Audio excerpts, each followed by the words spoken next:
Hello, so for this week's video, we are talking about offerings. So what is an offering? Now, other people will have varying definitions of what it is. This is just in my practice, when I refer to an offering, this is what I'm talking about.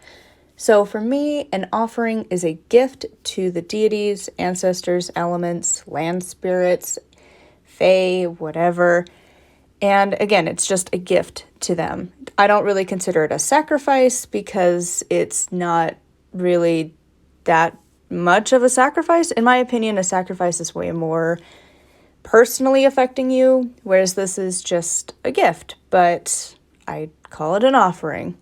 So what exactly can you use as an offering? Obviously, the first one is going to be a candle. Now, you could make this yourself or you can buy them. It is a more long-term offering since it is going to be burned over several times. You don't have to burn it all in one go, but just as a candle dedicated to them can work. You can also do the most common, which is incense, where you will burn either a stick, cone, or loose incense. Make sure you practice fire safety because it is a hot thing where the ash is falling, or if you're using a loose incense, the cauldron or whatever is going to get hot. Just make sure to practice fire safety. Now, you can also include drink. A lot of people will include some type of specialty drink, such as mead or wine. I personally don't, because to me, I don't have a really great relationship with alcohol. I don't really like being around people who drink that much, so I will substitute with coffee or a tea or something along those lines, even some sacred water if I, have like some fresh water from a spring. Obviously, be very careful with that because it can be bad, but if you have an area where you can have specialty water, even that works. You don't necessarily need to go out and have a fancy, expensive alcoholic beverage to give to the gods. You can also include food as an offering. Now make sure that it obviously doesn't go bad sitting on your altar, but you can always include a little bit of a meal that you've had, to set a small portion aside or cook something specifically for them. I usually don't do this because it just doesn't call to me, but I know a lot of people will, so I wanted to include that in here as well. So some other items that you can use for offerings is flowers or seeds. I typically like to use seeds, especially when I am putting it outside, because it can actually help nature instead of, just pouring a cup of coffee on the ground.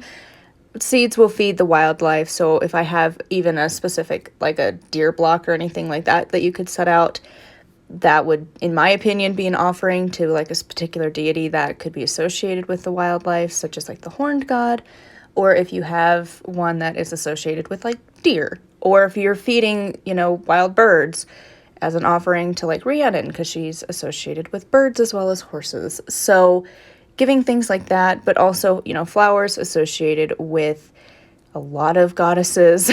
So it's kind of up to you on what you use.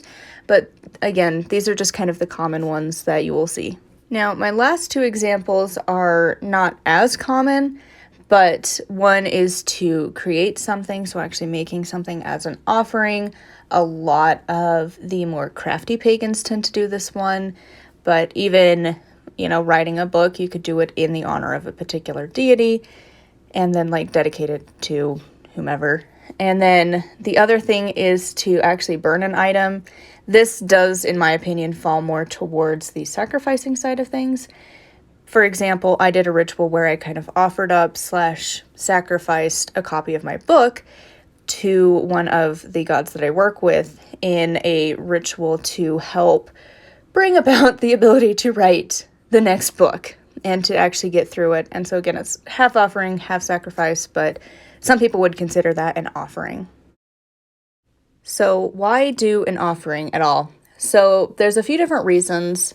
Obviously, it can be part of your daily devotion. We talked about this before, where you call upon your deity, maybe light a candle, and then give an offering of some kind.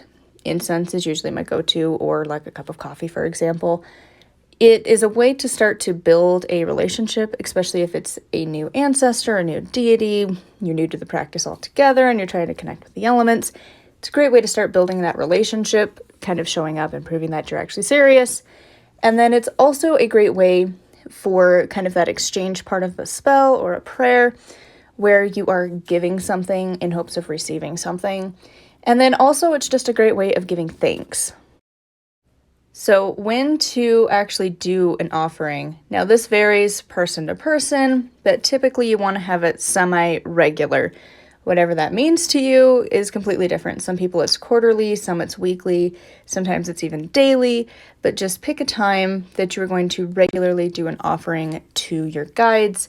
Again, ancestors, deities, elements, land spirits, fae, whatever works in your practice, just show up regularly.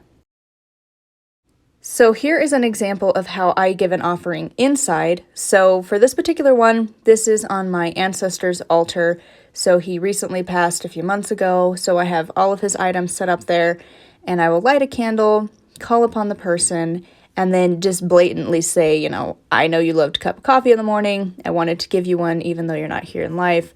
And then I'll usually leave it for a couple hours. Typically I'll do this in the morning, first thing when I'm getting my own caffeine cup ready with some tea, and then I will let it sit there until I'm about ready to go to work, and then I will pour it outside. I have a specific spot in my garden that I use, but you can also just pour it down the sink if that works easier. This also brings up the discussion of what to do with an offering afterwards. So again, if it's a perishable item, food, drink, put it outside within a day or so. That way it doesn't get moldy and gross. But for things like ash, I will usually leave this until A, it gets out of control, or B, typically I will clean it up every week or so, just during your regular cleaning. You don't need to do anything fancy, vacuum it up. You don't need to have a whole ritual to get rid of an offering. Just however you would typically deal with the item, that's how I would deal with it. I also wanted to show an example of how I will give an offering outside. So this is just a little clip that I recorded a couple weeks ago when I created this flower offering thing that you're seeing.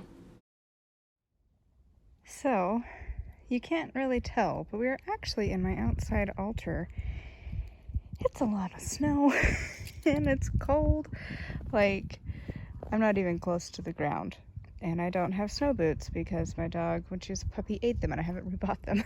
But I have some old flowers from Valentine's Day, and I thought it was a good way to reuse them as a offering of gratitude. So I'm gonna kind of set this up because I would film it. However, it's just snow. I don't want my phone to get destroyed by water in the frozen form. So soon there will be a point besides just feet in the snow.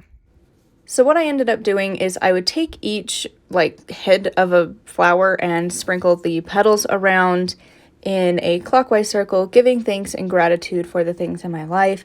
Since these were a gift of love for Valentine's Day, I did focus on that aspect a lot. So grateful for my partner, for the love of family and friends and pets and things like that, and the love of the gods and my path. And again, I just kind of sprinkled them around, focusing on that each time. And then as I got the stems, I made a pentacle. It's looking a little rough, but did that, and then I lit some incense, thanking specifically the deities that are in my life right now. So my matron, my patron, the god I'm kind of working with a little bit, and then obviously the snow goddess for finally blessing us with some snow. We really haven't had any here in Utah, so I wanted to give her a little thanks as well when I was doing this offering. So on to some commonly asked questions. Number one is obviously, how do you give an offering? Again, I kind of have showed it by this point, but just as a quick step-by-step, grab your offering of whatever it is, go to your altar or other sacred space, call upon whoever you're giving it to, and then give it to them. Whether it's setting the cup of coffee on the altar or lighting the incense, as you're doing so, or right after, say, and I say it in very plain English, I am giving this as an offering to my ancestor. I am giving this incense as an offering to Thor. And sometimes I'll throw in what I am thankful for. So I light this incense to the god Thor as a thank you for your protection, your guidance, your wisdom, for all of the things that you have given me in my life. I thank you and I give this to you. Doesn't have to be very specific. Doesn't even have to be that exact verbiage. I usually change it up every day, but that's just kind of a baseline. And then I'll leave it to burn, and sometimes I'll sit at the altar. Most of the time I will, release the gods, so to speak. And then I will go about my day, and then eventually I'll clean up the ash, or right before I go to work, I'll pour out the liquid, And that's that. It doesn't have to be very particular. It doesn't have to be very fancy. It just is a small way to start building a relationship. Another common question is where to put an offering. So typically I will put it on my altar, whether that's my inside altar or my outside altar. I do have a spot that's kind of my sacred space outside. And if you don't have that, just pick a spot that's going to be your area, such as a local tree. Or again, just set up a little altar in your home. That way you don't have to necessarily dispose of it outside, especially if you live in a city where that's not easily accessible. And then when you're done with the offering, you can just pour it down the sink. The gods are not going to be offended if you pour their offering down the sink after it's sat on the altar for a few hours. I have never had them be pissed off about that. Thank you so much for watching my video on offerings. I hope this was helpful and you get some ideas of what to do. This is based off of my practice and what I have researched and learned over the past 11 years, 12 years of being a witch. So I hope it gave some ideas. And if you have any other questions, please let me know in the comments down below. Thank you to my patrons who are making this possible. We don't have that many, but every little bit helps. So thank you to the couple of you who are happily supporting me in my grand adventures. And I will talk with you all next week for another video on witchery things. And make sure you also check out my author channel, RM Waters. I'm posting every week there as well, going through my journey of writing my second novel. So if you're curious about that, you can always find links in the description down below. Thank you again, and until next week, bye!